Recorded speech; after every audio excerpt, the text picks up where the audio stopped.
नमस्कार, स्वागत है आप सभी का। मैं हूं आपके साथ शापनी पटनायक। बुलेटिन की शुरुआत करेंगे। मुख्यमंत्री भूपेश बघेल कोंडागांव पहुंचे। कांग्रेस प्रदेश अध्यक्ष कोंडागांव विधायक मोहन मरकाम भी सीएम के साथ गए। रायपुर हेलीपैड से रवाना होते समय मीडिया से मुखातिब हुए। वहीं रवाना होने से पहले सीएम बघेल ने कहा है कि करार समाज का शपथ ग्रहण समारोह है और उसी में जा रहा हूं। बीजेपी की सोशल इंजीनियरिंग के सवाल पर सीएम बघेल ने कहा है कि लोगों के यह बताने के लिए बीजेपी में लोग आ रहे हैं, जैसे अनुज शर्मा है, वो पहले से ही बीजेपी के लिए काम करते रहे हैं, वो किसी दल से बीजेपी में नहीं आए हैं।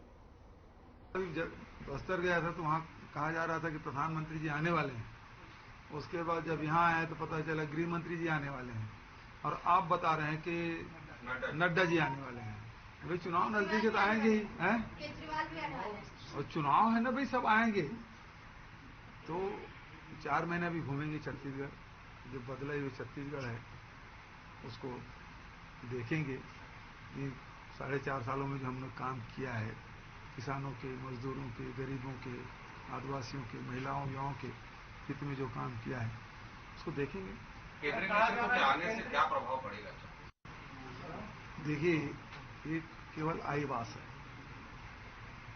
लोगों को ये बताने के लिए कि देखो भारतीय जनता पार्टी में लोग आ रहे हैं, ये बताने के लिए वो इस प्रकार से। अब जैसे अनुज शर्मा है, कौन नहीं जानता, पिछले कितने चुनाव में अनुज शर्मा भारतीय जनता पार्टी प्रचार किया है ना। उसकी दोस्ती किसके साथ थी ये सभी जानते हैं। यदि वो भारतीय जनता पार्टी में शामिल हो गया तो बताने के लिए भारतीय जनता पार्टी में शामिल हो गया था, तो उन्हीं का और कुछ समाज के पदाधिकारी शामिल हुए। तो समाज जो आदमी किसी दल में नहीं है वो शामिल हुआ है, तो दल छोड़ के तो नहीं आया है। तो सदस्यता मतलब 10 लाख सदस्यता बाद भी छूट गया था लगता है। और कोई सवाल? तो सामाजिक कार्यक्रम है और वहाँ शपथ ग्रहण समारोह भी है कलार समाज का, और उसी में जा रहा हूँ। भारतीय जनता पार्टी उत्सव मना रही है, सदस्यता बना रही है, सदस्य बना रही है, ग्रहण करवा रही है।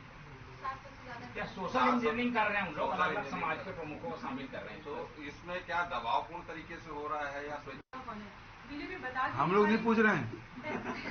बीजेपी तय क्यों नहीं कर पा रही कि उनका दूल्हा कौन होगा? उसको तो ये सवाल तो उन्हें पूछना चाहिए, क्योंकि वो तय नहीं कर पा रहे हैं। 15 साल के मुख्यमंत्री को बिल्कुल पीछे धकेल के रख दिया गया और ना सामने कौन आएगा वो 2 बार बदल चुके। तो पहले विष्णुदेव सहायक बदल दिए, फिर अरुण साहू जी आ गए, धर्मलाल कौशिक जी थे उसको बदल दिए, नारायण चंदेल जी आ गए। तो अभी एक्सपेरिमेंट चल ही रहा है इनका। ठीक है, थैंक यू। आज आवाज आपकी सर, जेपी नड्डा का बयान आया है, कहते हैं कि जब देश की लीडरशिप को लोग विश्वास करने लगते हैं तो राहुल गांधी जी को तकलीफ होती है और वो हेट फैला रहे हैं। ऐसे आरोप लग रहे हैं, क्या मानते हैं कि संबंध है इन दोनों से पार्टी? देखिए, चुनाव आते आते प्रभारी और मत बदल जाए, मुझे इस बात का चिंता है, क्योंकि दुर्गावती जी बदल गई, जामवाल जी आए उसको सेकंड लाइन कर दिए, फिर क्या नितिन नवीन जी आए, वो भी अब हाशिए भी है। अब हमारे सीनियर लीडर आए हैं माथुर साहब, तो उसकी भी स्थिति वैसी न हो जाए, क्योंकि वो बहुत प्रयास करने के बाद इन लोगों को एक मंच में ला नहीं पा रहे हैं। वो अकेले हेलीकॉप्टर में घुमाए पूरा बस्तर, जब तक स्थानीय नेता नहीं होंगे उसको घूमने से क्या होगा। रमन सिंह भी कमांडो घेरे से बाहर नहीं आ, रमन सिंह कमांडो घेरे से बाहर नहीं आ पा रहे, दूरी करने को क्या करता हूँ ऐसे भी आप कर रहे हैं। भाई वो कार्यकर्ता से दूर हो गए, पब्लिक से दूर हो गए, लेकिन कमांडो घेरा और बढ़ते गया है। भूतपूर्व होने के बावजूद भी वर्तमान मुख्यमंत्री से ज्यादा सुरक्षा है उनकी। सर, आप लोग भरोसे का सम्मेलन कर रहे हैं, अरे यहाँ से ऊपर मतलब दिल्ली होता है। चर्चा चल रही थी दिल्ली की। ये वाला जो सिस्टम था भैया ठीक था, कैमरा भी ठीक रहता था, उधर भी और इधर दोनों जगह स्पेस मिलता था, उधर बाहर हो जाते थे।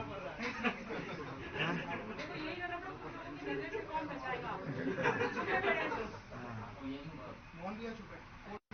बुद्धिजीवी सम्मेलन करने की तैयारी जिसकी शुरुआत पूर्व से होगी, जिसमें वो माथुर और उनके दूसरे संघ के नेता आप लोग जो योजनाएं उसके बारे में कुमार विश्वास जी उज्जैन में कुछ बोले थे।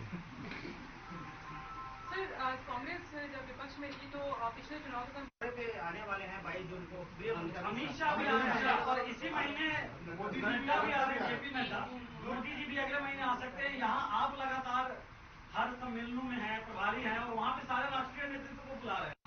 चुनाव नजदीक है, केंद्रीय नेतृत्व भी आ रहा है, भाजपा केंद्रीय नेतृत्व के सहारे ही चुनाव लड़ने वाली है।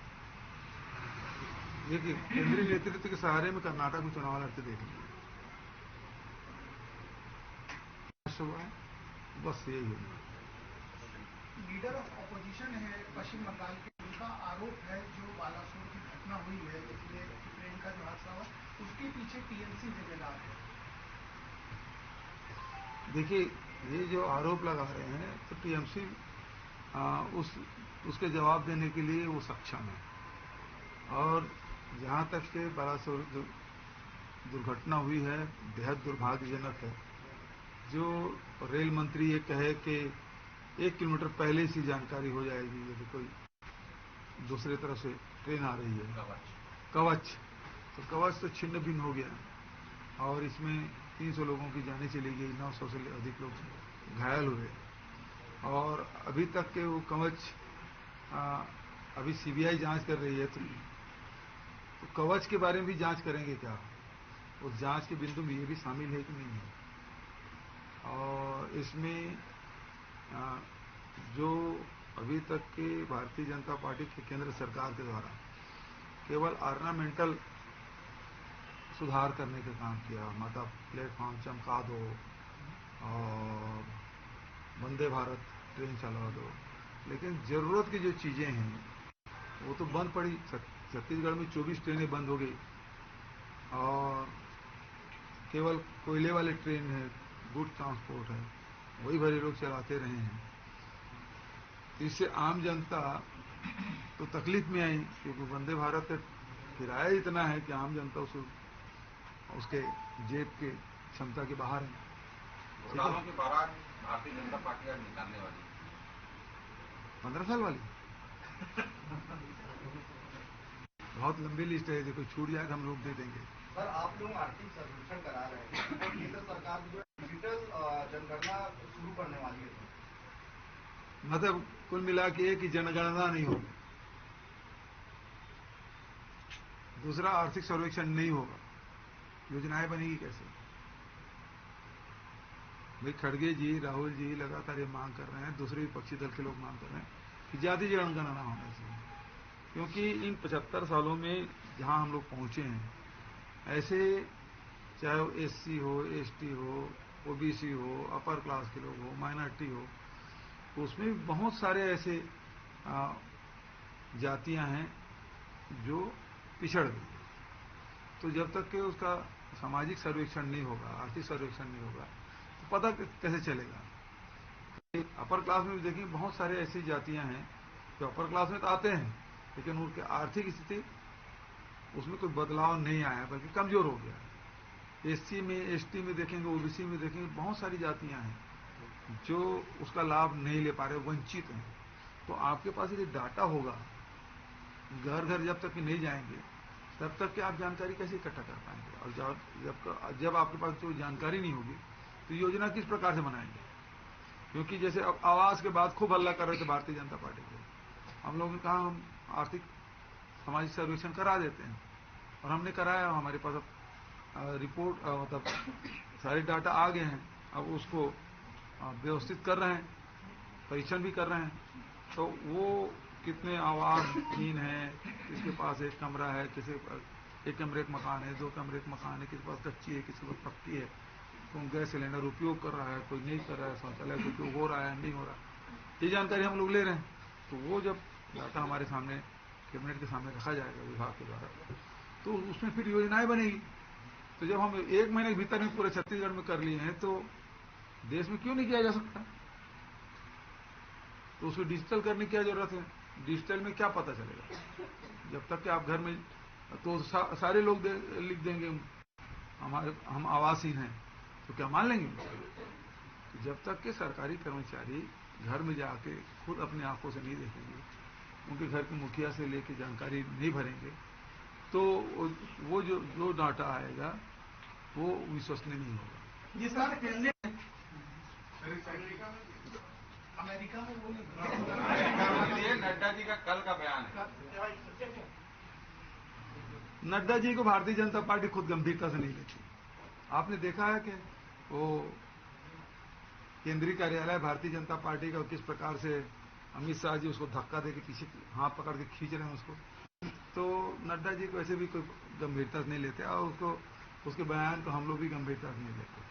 और उसके जब से वो अध्यक्ष बने हैं वो अपने प्रदेश में हरा दिए अपनी पार्टी को, और फिर उसके बाद अब कर्नाटक भी हो गया है।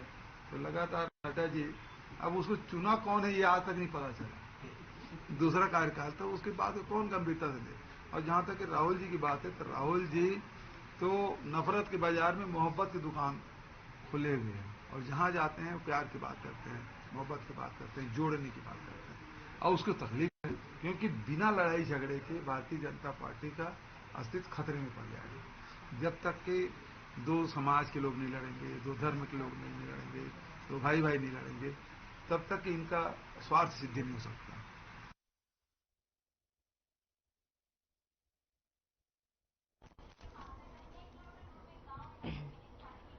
संसदीय सचिव और विधायक विकास उपाध्याय ने पश्चिम विधानसभा के ठाकुर प्यारेलाल वार्ड संख्या 40 के अंतर्गत विकास कार्यों को लेकर निरीक्षण किया है। सबसे पहले वे निर्माणाधीन डंगनिया तालाब का निरीक्षण करने पहुंचे थे, जहां सौंदर्यीकरण और विद्युतीकरण कार्यों के लिए अधिकारियों को दिशा निर्देश दिए। विधायक निधि से निर्माण हो रहे यादव समाज के भवन का निरीक्षण किया और डंगरिया बाजार व शीतला माता मंदिर के पास निर्मित होने वाले प्रवेश द्वार का जायजा लिया है। खदान बस्ती के मार्गों में डमनीकरण बस सीसी रोड निर्माण कार्यों का निरीक्षण किया है। साथ ही खदान बस्ती व आसपास के क्षेत्र में अमृत जल मिशन योजना से हो रहे पाइपलाइन विस्तारीकरण कार्य का भी निरीक्षण किया और उसके बाद साहू समाज पहुंचकर आपको बता दें हनुमान मंदिर में लेंटर हो रहे कार्यों का जायजा लिया गया है।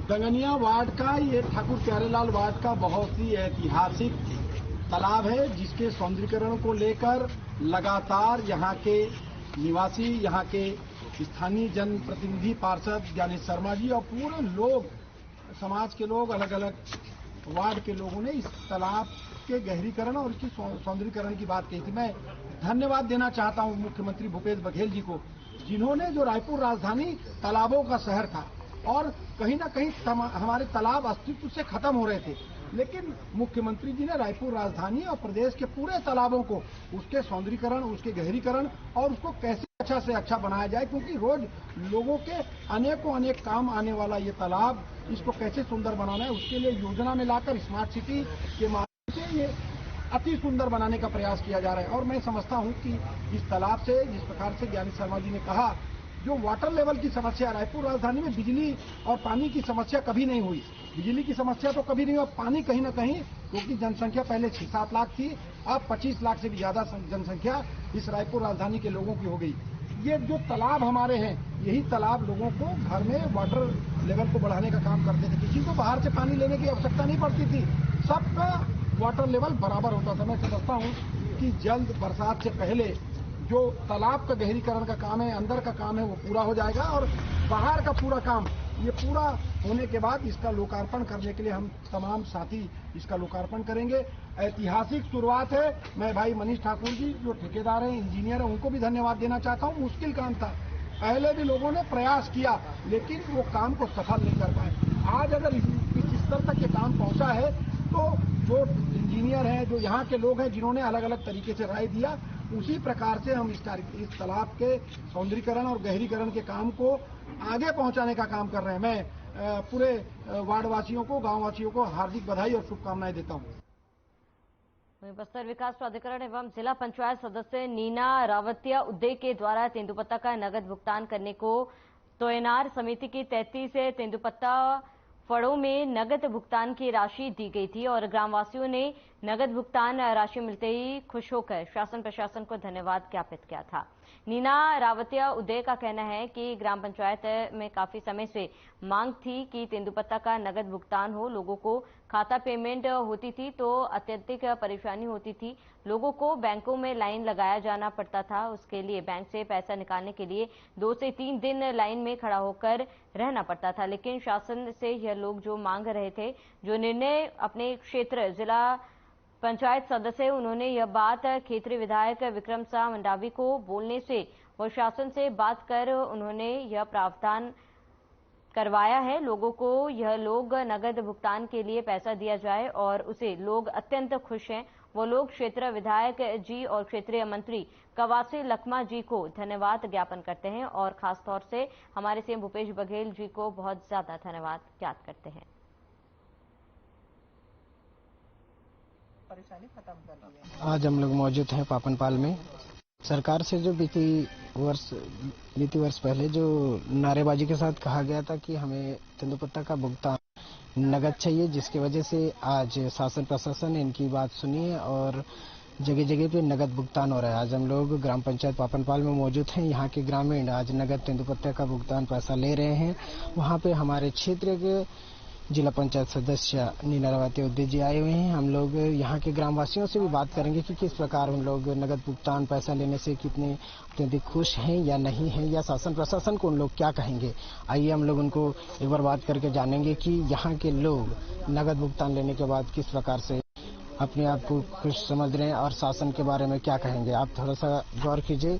शायद पापनपाल से हमारे बीच में एक भाई हैं जो आज 19,000 रुपये उन्हें नगद मिला है, तो हम उनसे जानते हैं कि उनको तेंदुपत्ता नगद भुगतान में शासन और प्रशासन को क्या कहेंगे और यहाँ के क्षेत्रीय जो विधायक हैं उनके लिए क्या कहेंगे और यहाँ के जनप्रतिनिधि के बारे में क्या कहेंगे। आपको नगद भुगतान मिला है, क्या नाम है आपका? मिथिलेश सारकी है सर। तो आप ये बताइए हमें कि आपको तेंदुपत्ता का नगद भुगतान पैसा मिलने से कैसा लग रहा है और शासन प्रशासन को आप क्या कहेंगे? अच्छा लग रहा है सर। अभी बैंक में जाता तो बहुत तकलीफ होता है, वहाँ जाके लाइन लगाना पड़ता है। नगद भुगतान हुआ तो अब थोड़ा अच्छा लग रहा है, तो दिक्कत नहीं जा रहा है। अच्छा, आप बहुत खुश है नगद? जी खुश है सर। तो आप विधायक जी के बारे में क्या कहेंगे कि आप लोगों का जो मांग था वो पूरी किया, तो शासन के बारे में क्या कहोगे?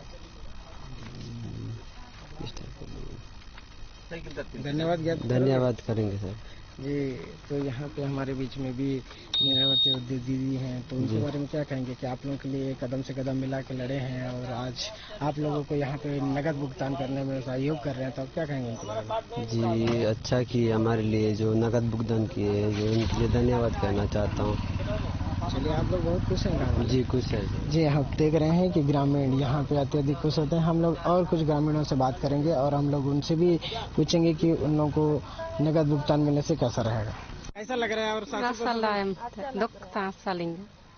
परेशान अभी खाता में पैसा मिलता तो कितना परेशान होता है। परेशान गदायना कम दिक्कला। आप लोगों के लिए शासन प्रशासन इतना परेशान हुआ है वो कि आप लोगों को यहाँ पे आज नगद पैसा मिल रहा है। क्या बोलोगे शासन, हमारे क्षेत्रीय विधायक के बारे में क्या बोलोगे आप? 12 मसाला आप बताइए दीदी, क्या बोलेंगे आप? మా మసలేని ఇంతమింగా మేడం మన్ ఇంగా వేర్ నిత్తాని మా కసలేని బాత కమ్మి आये को तंबर का दिन दर कम होइंदा माक परेशान मुने मुने बा आगत के जीवन परेशान आंदो क्या तो बैंक तगत के पड़ दे में निच्ची को तंबर उंदु नेटी दर को आए वापस वांदो ये दर ता माक का दिन। अभी सबके लिए धन्यवाद दे रहे। धन्यवाद।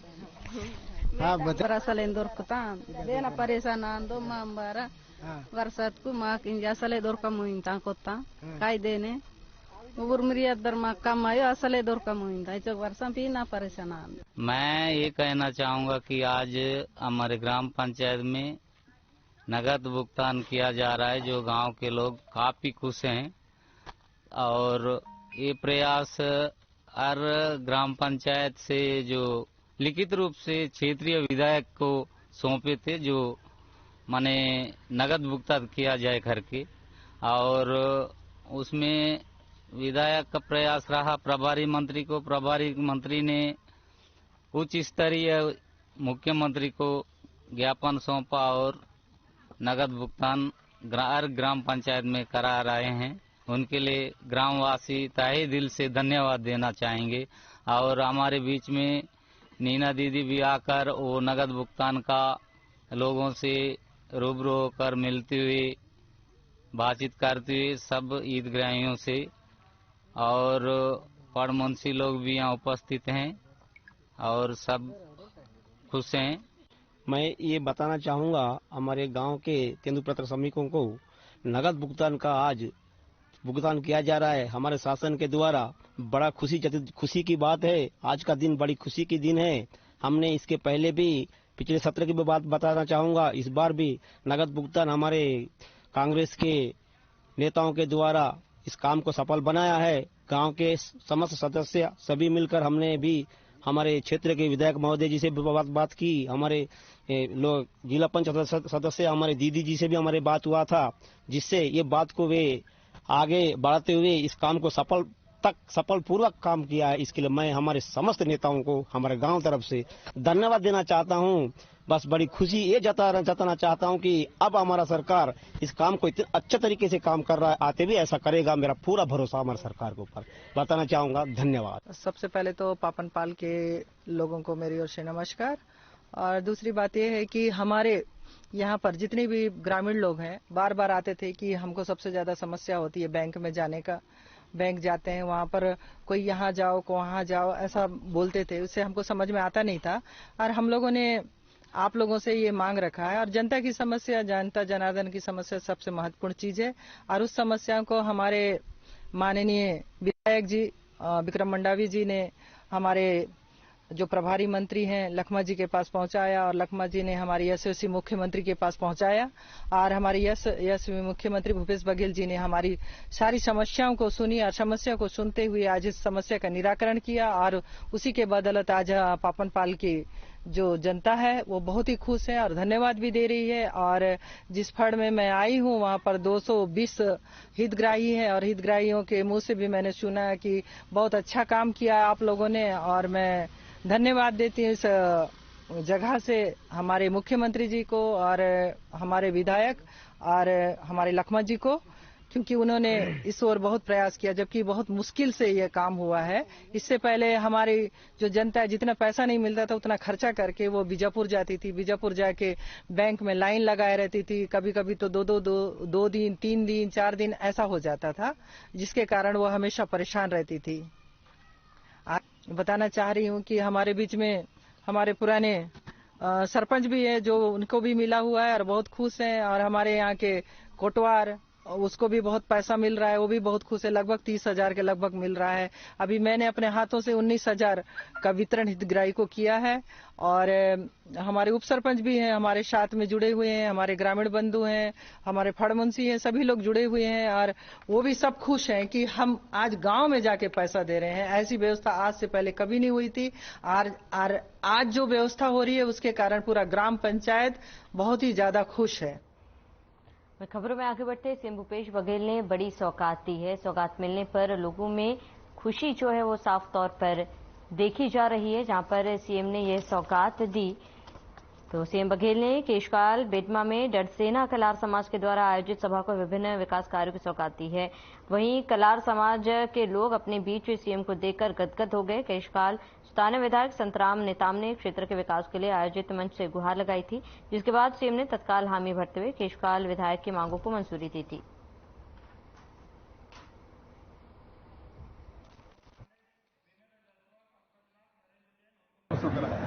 देश पहला राज्य है। तो आज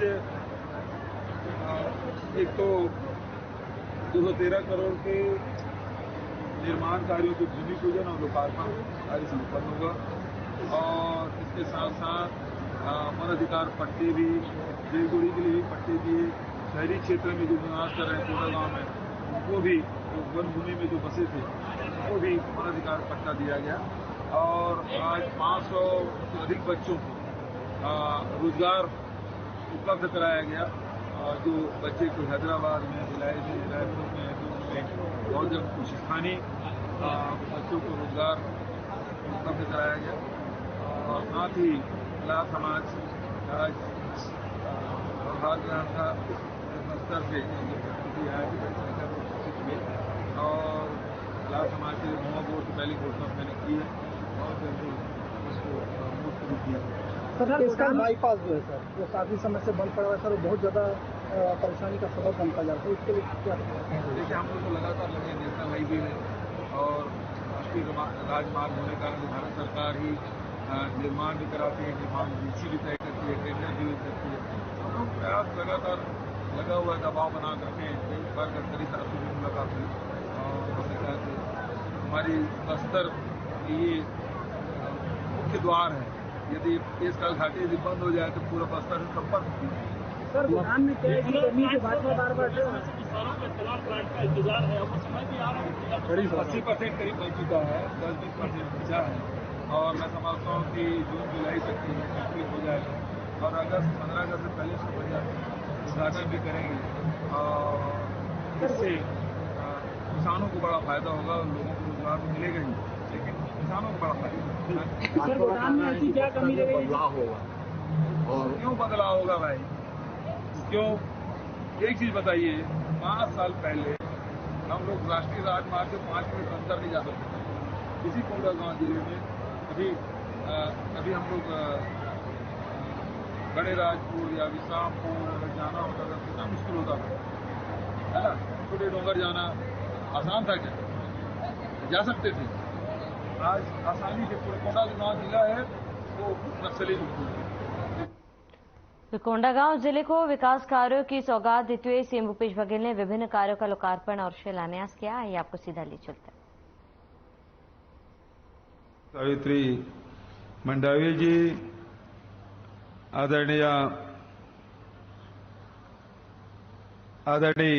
शंकर सोढ़ी जी, तेजचंद मतलाम जी, आदरणीय भाई अनूप नाग जी, जुमुकलाल देवान जी, पुरुषोत्तम गजेन जी, आदरणीय श्रीमती संगीता सिन्हा जी, राजेश तिवारी जी, राजीव शर्मा जी, रवि घोष जी, मंचस्थ अतिथिगण और जितने भी साथी अभी शपथ ग्रहण में भाग लिए सभी साथियों को बधाई। उपस्थित देवियों, सज्जनों, युवा साथियों, प्यारे बच्चों और सभी अधिकारी कर्मचारीगण, पत्रकार मित्रों,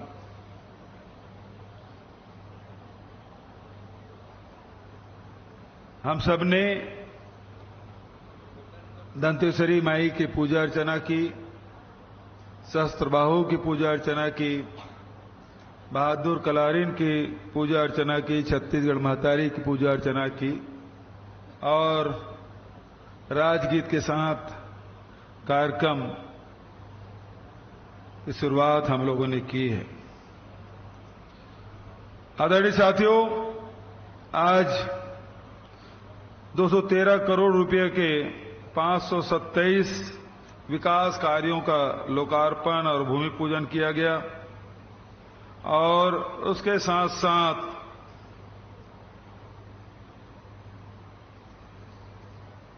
भेंट मुलाकात कार्यक्रम में करीब 97 घोषणाएं मैंने की थी, उसमें 17 कार्य पूरा हो चुका, बचा शेष कार्य अभी तेजी से कार्य हो रहे हैं और उसके साथ साथ भेंट मुलाकात कार्यक्रम में सबसे ज्यादा मांग बैंक की थी, एटीएम की थी, तो दही कुंगा में, धनोरा में, छोटे राजपुर में सहकारी बैंक की शाखा खोली जा रही है तथा मर्दापाल, अनंतपुर, बड़े डोंगर में सहकारी बैंक के एटीएम की स्थापना कर उसे प्रारंभ किया जा चुका है।